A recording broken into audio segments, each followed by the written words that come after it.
ಸ್ನೇಹಿತರೆ ನಮಸ್ಕಾರ. ನ್ಯೂಸ್ 18 ಕನ್ನಡದ ಫೇಸ್ಬುಕ್ ಮತ್ತು ಯೂಟ್ಯೂಬ್ಗೆ ಸ್ವಾಗತ. ನಾನು ಗಂಗಾಧರ್ ವಾಗಟ.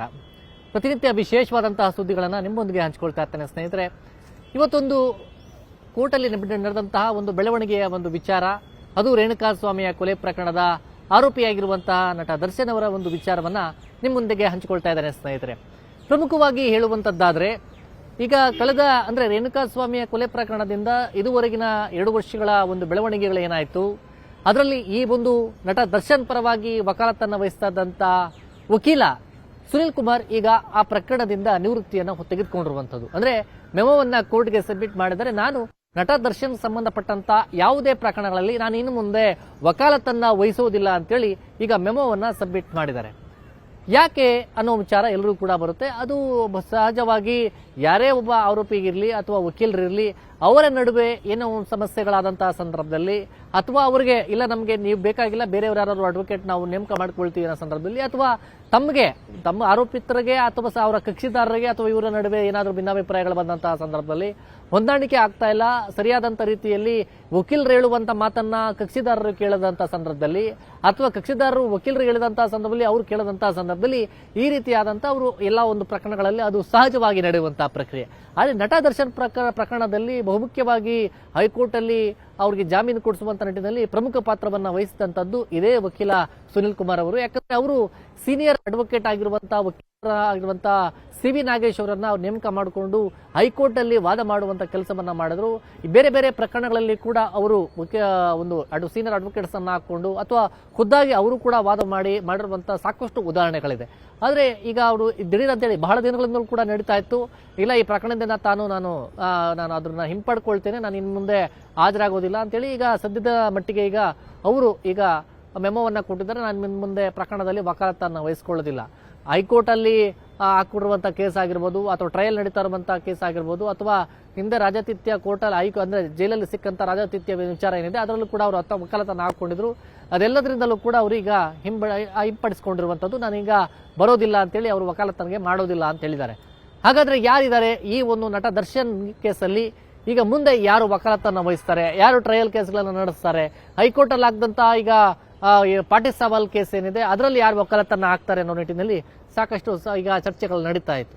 ಈಗ ಕೊನೆಗೂ ಕೂಡ ಹೌದು, ಈಗ ನಟ ದರ್ಶನ್ ಅವರ ಪ್ರಕರಣದಲ್ಲಿ ಮುಂದೆ ವಕಾಲತ್ತನ್ನು ವಹಿಸುವಂಥದ್ದು ಈಗ ಸದ್ಯದ ಮಟ್ಟಿಗೆ ಈಗ ಅವರು ಕೂಡ ಈಗ ಆಲ್ರೆಡಿ ಟ್ರಯಲ್ ನಡೆಯುವಂತಹ ಸಂದರ್ಭದಲ್ಲಿ ಖುದ್ದಾಗಿ ಹಾಜರಾಗ್ತಾ ಇರುವಂಥದ್ದು ಅಂತಂದ್ರೆ, ಹಿರಿಯ ವಕೀಲರು ಮತ್ತೆ ಕ್ರಿಮಿನಲ್ ಕೇಸ್ಗಳಲ್ಲಿ ಸಾಕಷ್ಟು ಚಾಣಕ್ಯತೆ ಮತ್ತೆ ನೈಪುಣ್ಯತೆಯನ್ನು ಹೊಂದಿಕೊಂಡಿರುವಂಥದ್ದು, ಕ್ರಿಮಿನಲ್ ಕೇಸ್ಗಳನ್ನು ತುಂಬಾ ಜಾಣತನದಿಂದ ಅದನ್ನ ನಡೆಸ್ಕೊಂಡು ಬಂದಂಥದ್ದು, ಅವರಿಗೆ ಹಿನ್ನೆಲೆ ಒಳ್ಳೆ ಚಾಕಚಕ್ಯತೆ ಇದೆ ಅನ್ನೋ ನಿಟ್ಟಿನಲ್ಲಿ ಇರುವಂಥದ್ದು, ಅವರ ಹೆಸರಿಗೆ ಮತ್ತೆ ಅವರ ಹಿನ್ನೆಲೆ ತುಂಬಾ ರೀತಿಯಲ್ಲಿ ಪ್ರಕರಣಗಳನ್ನು ತುಂಬಾ ಚೆನ್ನಾಗಿ ನಡೆಸ್ಕೊಂಡು ಬಂದಿದ್ದಾರೆ. ಒಳ್ಳೊಳ್ಳೆ ಕ್ರಿಮಿನಲ್ ಕೇಸ್ಗಳನ್ನು ನಡೆಸುವಂತಹ ಹೆಸರು ಉದಾಹರಣೆಗಳು ಸಾಕಷ್ಟು ಇರುವಂಥದ್ದು ಹಿರಿಯ ವಕೀಲ ಹಷ್ಮತ್ ಪಾಷಾ ಅಂತೇಳಿ ಅವರು ಅಡ್ವೊಕೇಟ್ ಅನ್ನ ಈಗ ನೇಮಕ ಮಾಡಿಕೊಂಡಿದ್ದಾರೆ.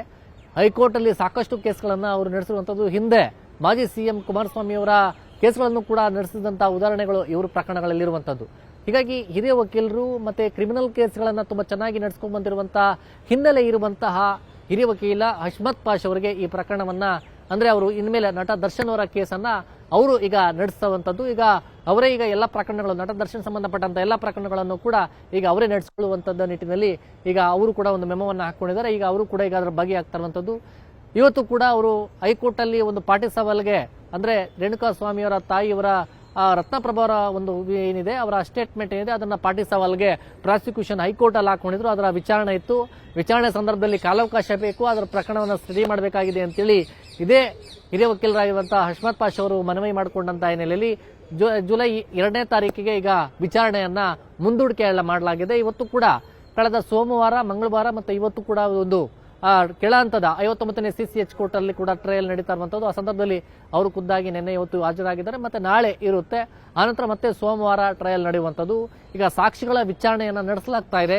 ಸುಪ್ರೀಂ ಕೋರ್ಟ್ ಅಲ್ಲಿ 1 ವರ್ಷದ ಒಂದು ಗಡುವು ಕೊಟ್ಟಿರುವಂತಹ ಹಿನ್ನೆಲೆಯಲ್ಲಿ 1 ವರ್ಷದ ಅವಧಿಯಲ್ಲಿ ಈಗಾಗಲೇ ಈ ಒಂದು ಟ್ರಯಲ್ ಪ್ರಕ್ರಿಯೆಯನ್ನ ಪೂರ್ಣಗೊಳಿಸಬೇಕು ಅಂತೇಳಿ ಅದರ ಆಧಾರಿತವಾಗಿ ಈಗ CCH ಕೋರ್ಟ್ ವಿಚಾರಣೆ ಟ್ರಯಲ್ ನಡೀತಾ ಇದೆ. ಸಾಕ್ಷಿಗಳ ವಿಚಾರಣೆಯನ್ನ ಕ್ರಾಸ್ ಎಕ್ಸಾಮಿನೇಷನ್ ಮಾಡಲಾಗುವಂತ ಕೆಲಸವನ್ನ ಕೂಡ ಮಾಡಲಾಗ್ತಾ ಇರುವಂತದ್ದು. ಆದರೆ ಪ್ರಮುಖವಾಗಿ ಈ ಒಂದು ಸಂದರ್ಭದಲ್ಲಿ ಈಗ ನಟ ದರ್ಶನ್ ಒಂದು ವಿಚಾರದಲ್ಲಿ ನೋಡೋದಾದ್ರೆ ಈಗ ವಕೀಲರ ಒಂದು ಬದಲಾವಣೆ ಆಗಿದೆ. ಈಗ ಮುಂದೆ ಕೋರ್ಟ್ ಅಲ್ಲಿ ಏನೆಲ್ಲ ಬೆಳವಣಿಗೆಗಳಾಗುತ್ತೆ ಅದನ್ನ ಯಾವ ರೀತಿ ಮುಂದಿನ ದಿನಗಳಲ್ಲಿ ಇವರ ಆ ಒಂದು ಅಂದರೆ ಇಷ್ಟು ದಿನದವರೆಗೂ ನಡೆದಂಥ ಬೆಳವಣಿಗೆ ಮತ್ತು ಮುಂದೆ ಕೋರ್ಟಲ್ಲಿ ಏನೆಲ್ಲ ಬೆಳವಣಿಗೆಗಳಾಗುತ್ತೆ, ಹಿರಿಯ ವಕೀಲರಾಗಿರುವಂಥ ಹಶ್ಮತ್ ಪಾಷ್ ಅವರು ಇದನ್ನು ಯಾವ ರೀತಿ ತೆಗೆದುಕೊಂಡು ಹೋಗ್ತಾರೆ ಟ್ರಯಲ್ ಸಂದರ್ಭದಲ್ಲಿ, ಸಾಕ್ಷಿಗಳನ್ನು ಯಾವ ರೀತಿ ಕ್ರಾಸ್ ಎಕ್ಸಾಮಿನೇಷನ್ ಮಾಡ್ತಾರೆ, ಮತ್ತು ಇಲ್ಲಿ ಸಾಕ್ಷಿಗಳನ್ನು ಹೇಗೆ ಅವರು ತನ್ನ ಇದರಲ್ಲಿ ತೆಗೆದುಕೊಂಡು ಮುಂದೆ ದರ್ಶನ್ ವಿಚಾರದಲ್ಲಿ ಕೊಲೆ ಪ್ರಕರಣದಲ್ಲಿ ವೈಫಲ್ಯಗಳನ್ನು ಅಂದರೆ ಸಾಕ್ಷಿಗಳನ್ನು ಏನು ಪ್ರಾಸಿಕ್ಯೂಷನ್ ಅನ್ನೆಲ್ಲ ಪ್ರಸ್ತಾಪ ಮಾಡುತ್ತೆ, ಅದೆಲ್ಲವೂ ಕೂಡ ಇದನ್ನು ಇಲ್ಲ ಅನ್ನೋ ರೀತಿಯಲ್ಲಿ ಅಥವಾ ಸಾಕ್ಷಿಗಳನ್ನು ಬೇರೆ ಬೇರೆ ಪ್ರಶ್ನೆಗಳನ್ನು ಮಾಡುವ ಮೂಲಕವಾಗಿ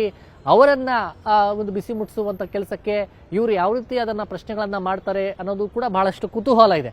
ಇಷ್ಟು ದಿನಗಳವರೆಗೂ ಕೂಡ ಒಂದು ರೀತಿಯಲ್ಲಿ ನಾವು ನೋಡ್ಕೊಂಡು ಬಂದಿದ್ವಿ, ಎರಡರ ಪ್ರಾಸಿಕ್ಯೂಷನ್ ವರ್ಸಸ್ ಹಿರಿಯ ವಕೀಲರಾದಂಥ ಹಶ್ಮತ್ ಪಾಷ್ ಅವರ ಆ ಒಂದು ವಿಚಾರಣಾ ಪ್ರಕ್ರಿಯೆಗಳು ಯಾವ ರೀತಿ ಕೋರ್ಟಲ್ಲಿ ಬೆಳವಣಿಗೆಗಳಾಗುತ್ತೆ ಅನ್ನೋದು ಕೂಡ ನೋಡಬೇಕಾಗುತ್ತೆ. ಬಹಳ ಕುತೂಹಲ ಇದೆ, ಮುಂದಿನ ದಿನಗಳಲ್ಲಿ ಏನೆಲ್ಲ ನಡೆಯುತ್ತೆ ಅನ್ನೋದು ಕೂಡ ನೋಡೋಣ ಸ್ನೇಹಿತರೆ. ಈಗ ಸದ್ಯದ ದರ್ಶನ್ ಅಡ್ವೊಕೇಟ್ ಚೇಂಜ್ ಆಗಿದ್ದಾರೆ, ಈಗ ಹೊಸ ಅಡ್ವೊಕೇಟ್ ಬಂದಿದ್ದಾರೆ ಅನ್ನೋ ಒಂದು ಅಪ್ಡೇಟನ್ನು ಮಾಹಿತಿನ ನಿಮಗೆ ಕೊಟ್ಟಿದ್ದೇನೆ ಸ್ನೇಹಿತರೆ. ಈ ಮಾಹಿತಿ ನಿಮಗೆ ಇಷ್ಟವಾಗಿದ್ದಲ್ಲಿ ನ್ಯೂಸ್18 ಕನ್ನಡ ಫೇಸ್ಬುಕ್ ಮತ್ತು ಯೂಟ್ಯೂಬ್ನ ಸಬ್ಸ್ಕ್ರೈಬ್ ಮಾಡಿ ಮತ್ತು ಶೇರ್ ಮಾಡಿ. ಧನ್ಯವಾದ. ನಿರ್ಭೀತ, ನಿಷ್ಪಕ್ಷಪಾತ, ವಿಶ್ವಾಸಾರ್ಹ ಸುದ್ದಿಗಳಿಗೆ ಮತ್ತೊಂದು ಹೆಸರಾಗಿರುವಂತ ನ್ಯೂಸ್18 ಕನ್ನಡ ಈಗ ಆಪ್ನಲ್ಲೂ ಲಭ್ಯವಿದೆ. ದಯವಿಟ್ಟು ಇಲ್ಲಿರುವಂತ QR ಕೋಡ್ ಸ್ಕ್ಯಾನ್ ಮಾಡಿಕೊಂಡು ಆಪ್ ಡೌನ್ಲೋಡ್ ಮಾಡೋದಕ್ಕೆ ಮರಿಬೇಡಿ. ನಿಮ್ಮ ಬೆಂಬಲ ಹೀಗೆ ಸದಾ ನಮ್ಮೊಂದಿಗಿರಲಿ. ಧನ್ಯವಾದ.